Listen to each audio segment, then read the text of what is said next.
Alright, today we're going to install a weldless bulkhead kit.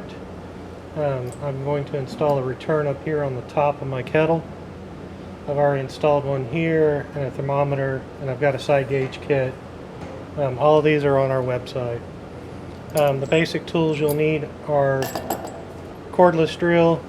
You can use a corded drill. I prefer the cordless just because you can easily change the speed settings on it. Step bit. This is our 1/4 by 7/8 step bit. I'm going to take it down to 13/16 and just a hair beyond to fit the nipple that's on this kit. So 1/2 inch MPT size fittings are always a size bigger than their measured rating. You will need Teflon tape and a couple wrenches. So to prep this, I just take the O-rings and everything off. Now, if you're installing down on the bottom, you want to come above the curve so that your stainless steel washer will sit flat. So just above that curve, so it's not going to rock. If you get too low, you won't be able to turn the fittings on the inside of your kettle. So the inside fitting needs enough room to turn. You can go up higher. It just depends on where you want to install it. If you're going to put a dip tube on the inside of your kettle. Kegs are slightly different. They're going to have a skirt on them. In this case, just imagine this is the bottom. You would come below, and then typically you'd use the straight-sided kegs, not the ones with the bulges in them. That's the main difference between kegs and kegs. So today, as I said, I'm going to install a return up top. I'm just going to eyeball it. You could take a Sharpie, measure it, get a mark, and then use a punch. Now on these cheaper kettles, that they've been spun, the metal has been hardened. It's a lot harder to drill these than it is to drill the thicker keg balls for some reason. This shiny stainless steel can really prove to be a pain in the butt. So what I'm going to do here is I'm just going to make a slight mark with this is a cobalt drill bit. Slightly tougher material than the bimetal, or not the bimetal, these metal cutting step bits.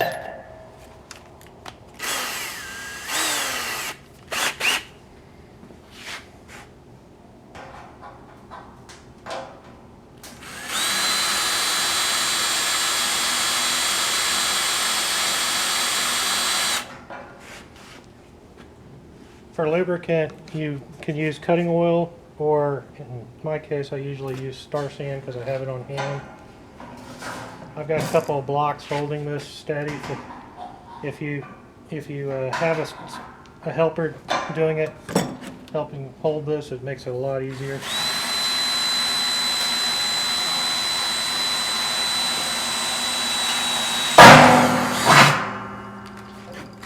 Once you get the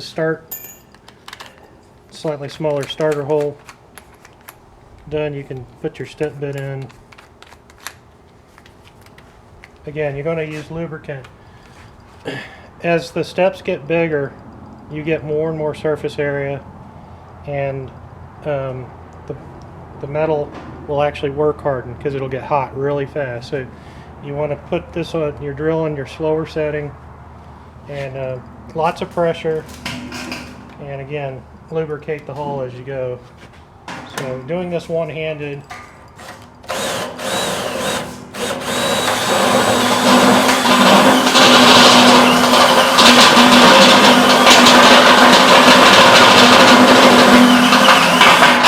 now as you get to the end of the hole, you want to stop and double check it multiple times. You also want to use a helper if at all possible, because when you get towards the end and that metal grabs, it'll tend to twist and try to break your wrist. So hold it with 2 hands if you can. And then just stop, lubricate it. Just a quick pulse here and there. Test fit the nipple each time.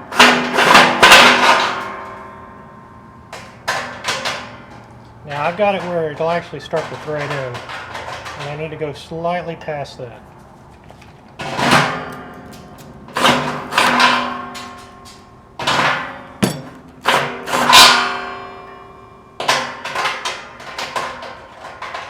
So that's the best case scenario, where you could take it down and it'll thread all the way to the middle. Now you're going to actually thread it the opposite direction depending on your application. In this one, it probably doesn't matter, because I could put the lock nut on the inside and the shim washer will still fit on the outside.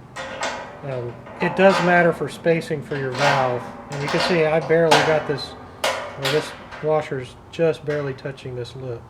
So that's the optimal positioning for that. Alright, so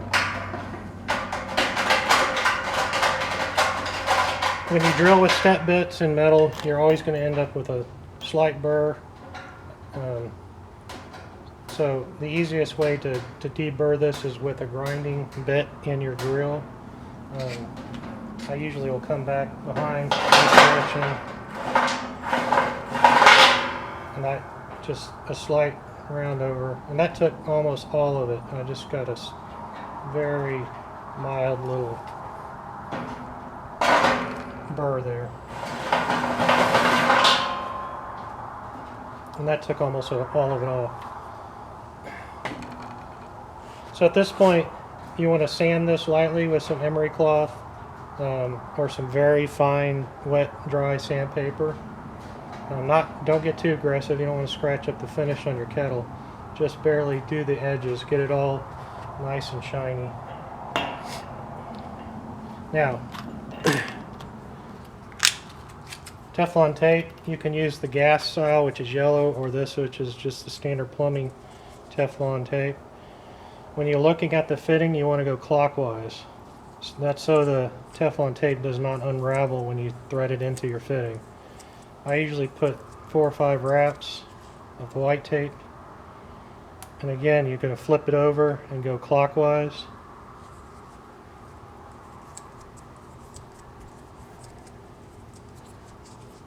And ideally you don't want it to extend past the lip, so just roll it.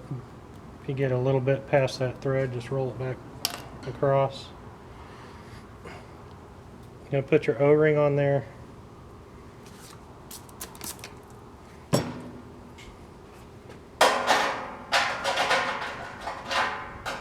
Again, you're going to thread it in from the inside.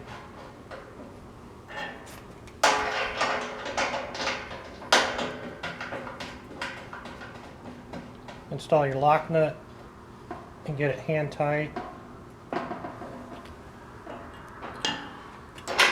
You're going to slide your washer over it.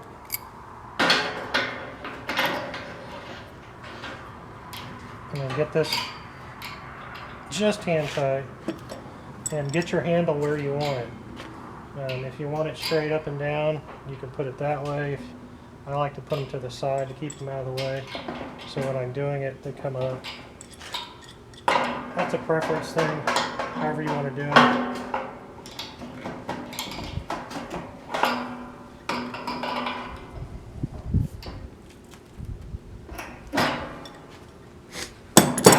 And then depending on what you're using this for, our standard coupling, which is a female thread on both ends, that would go on the inside of the kettle.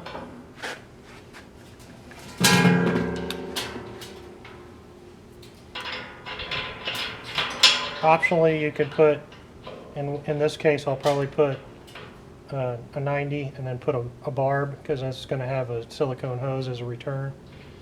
So I can use this kettle as, I can use it either as an HLT or for a boil kettle. And that's the basics. If you got questions, comments, requests for additional videos, let me know. Like this and share it with your friends. I appreciate it.